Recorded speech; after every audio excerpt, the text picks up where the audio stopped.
There's a very interesting thing. The army chief, the CDS, yesterday said that there's no insurgency. There's no insurgency, and it is only it's a fight between the tribals. A. B. They're saying that, yesterday Indian Express published a report, which said that there was a literal handing out. They used the word looted within quotes, and they said, they quoted a senior officer. There was literally handing out of weapons, assault rifles, to their own brethren, kind of arming the local people and all. And then the entire looting which went on, and the churches which were burned.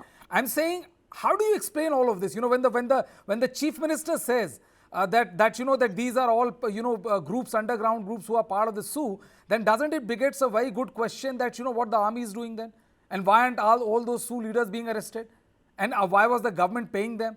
Isn't this one big colossal intelligence failure also? Please. You have too many questions. And you want, I can go one by one. My apologies, but it was a flow. No but problem. Yeah, please go one by one. No, बाल सफेद हो गए, इतनी अच्छी memory नहीं है. Anyway, so what I'm saying is, what Miss Kim Gangte said, Madam ने जो बोला, उसमें, you see, the whole thing did not start off suddenly in Imphal. You see, a video was received in Imphal where you saw some villages being burnt in some area called Torbung, where the Meiteis are minority, and there were people with AK-47. Okay. Now when that video reached Imphal, that's where things went out of control. I agree that the victims, whether it was in the minorities in the Kuki-dominated areas or in the Imphal, are all innocent people. My heart goes out for everybody. I mean it. Okay. And the sad part is, in this such kind of situation, the victims are all very innocent people, extremely. I mean, I am sure that the Meiteis who were staying as a minority in a Kuki-dominated area would never want this to happen. And I'm sure the Kuki brothers staying in Imphal area never wanted this to happen. But the thing with the video, which it went viral, it reached Imphal with people with AK-47s. That is where things went berserk. And to put it in a nicer way, the whole thing spiraled out of hand. It went so fast, so quick, And then, of course, I agree with her. The army was called in. The army kind of took charge. And this whole thing, when the AK-47s were visible, then it was quite evident it was two people who were active, right? Now, Mr. Kuldeep Singh, the advisor to the CM security advisor, himself said that a lot of guns were found missing. You see, what happens in the coup is that you have to deposit your guns, and one key is with them and one key is with the police or the army. So, guns were found missing. You have to understand where it starts from. Therefore, yes, a lot of people, a mob was built up, and then they went and took charge and took over some guns in, I think, from the police academy and some other police stations. That was all a spontaneous reaction. But what I'm trying to say is the army was brought in, Mr. Kuldeep Singh was brought in, then peace started happening, coming back, and that's where the curfew was relaxed. That's where curfew was relaxed from 5 a.m. till 4 p.m. And there was like 3 weeks of peace. Suddenly, one fine day, one fine evening in the night, you have to understand one thing. People who are living on the foothills in Imphal, in the valley, are extremely scared at night. I am still very safe in Imphal. But those they don't know whether they'll see the next day. And everybody is guarding each other. And they just have probably, if they have a gun also, they have a double barrel or something. So they don't know because they have snipers. One guy was shot. It went through him, through and through.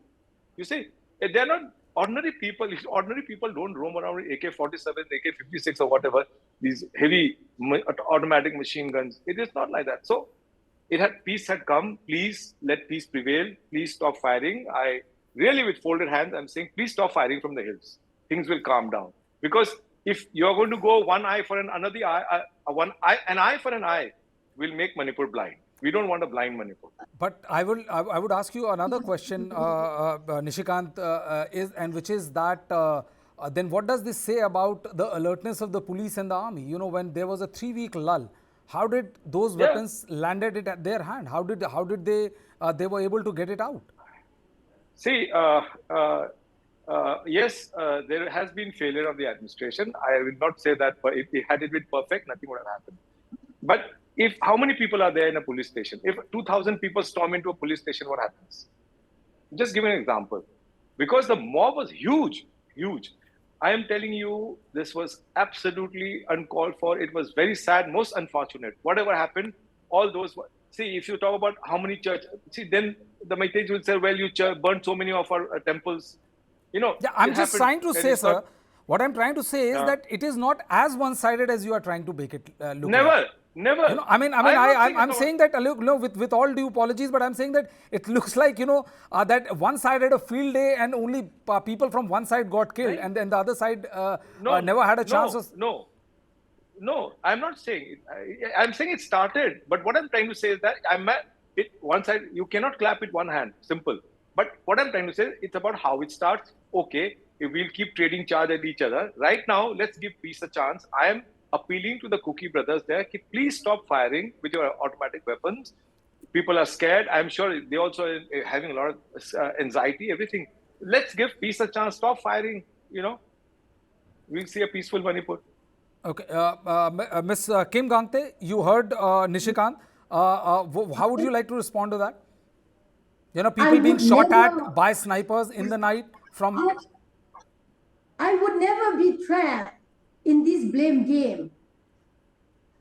If, as I have said, the two groups are in talk with the central government and the state government. So you cannot term them as terrorists. But what I would like to make it very clear is, before Torbu was burnt, Kangwai was burnt. So if we have to blame, then I think we'll never come to what we wish to have take place in Manipur, that is peace. So I would, till today, in any interview, I have not blamed anyone and I will not blame anyone. But stop firing from the hills.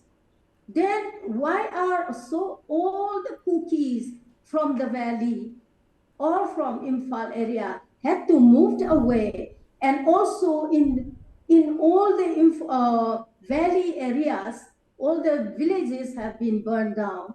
Mr. Nishikant, I have great respect for you, but I think blaming one side will not bring any solution to this problem.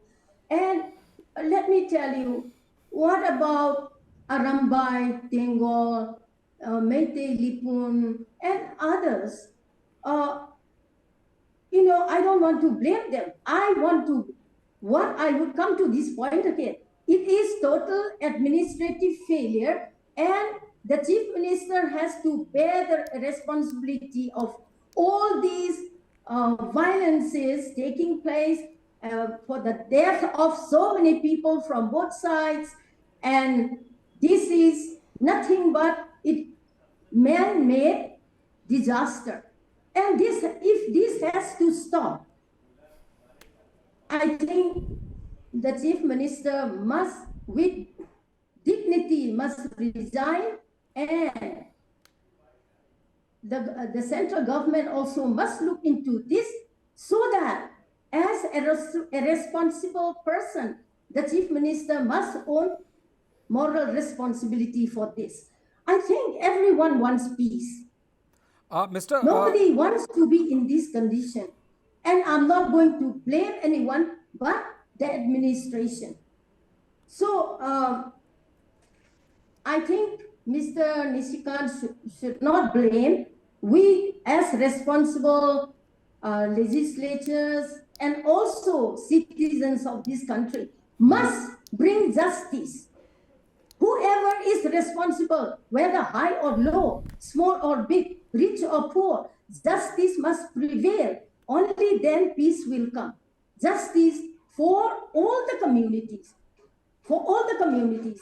Because I think when I look back at my life, I think I'm so much loved by my family people. Valley in the sense, the Meitei friends, they love me so much, I love them. I fought in the parliament for all our people. Yes. Never I mentioned one community.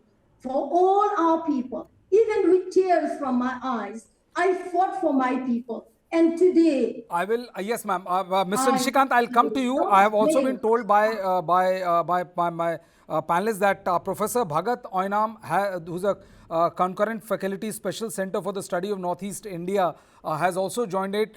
Sir, I will come to you in a bit. Nishikant, you wanted to respond to what Kim Gangte was saying. Okay. What I'm saying is, I know Miss Kim Gangte. I've heard of her, about her so much from my editor. My editor has all praises for her. Yes, when she won her election as a member of the parliament, I think most of the Maitais in her area voted for her. And there is, see, first of all, we are not calling all the cookies terrorists. We are only calling certain people with guns shooting at the villagers down below. I mean, what is a terrorist? Terrorizing people is terrorist. So there are certain amount people. That is what I am trying to say. And yes, I agree that there has been lapses in the administration. But as of now, right now, you see, justice will come later. Right now, we need to put out the fire. Let peace be given a chance. I am sure, 100%, there will be investigation, and those who are guilty of instigating whoever, I am sure will be brought to the book. I am sure. And justice is never one-sided. Justice has to be for all, and justice must be done, and also must have seemed to be done always. Must seem to be done.